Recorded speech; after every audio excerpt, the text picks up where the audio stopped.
পানি সেচার কাজ শুরু করতেছি, শেষ করতেছি আল্লাহর রহমতে, আপনাদের দোয়া ভালোবাসায়। আর আমাদের যে কাঙ্ক্ষিত বালগেটার দারদা কিন্তু লঞ্চ চলাচল করতেছে।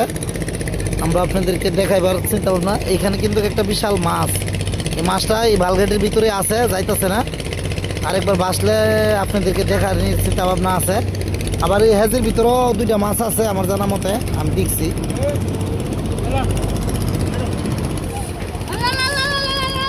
তো আপনাদের মাঝে আছি আল্লাহর রহমতে।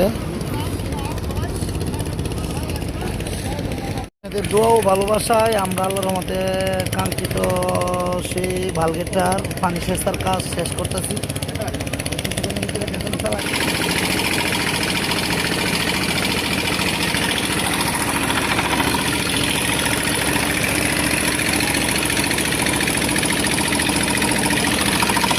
ভাই কমে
প্রচণ্ড শীতের কারণে কিন্তু আমরা ডুবে যাওয়া সেই কাঙ্ক্ষিত ফালগেটের ভিতরে আমরা আগুন তো পাইতেছি। এখন দেখতে পাইতেছেন আগুন ধরাইছি মশার কারণে আর হইলে শীতের কারণে, সব কিছু মিলে আমরা অনেক কষ্টের ভিতরে আছি।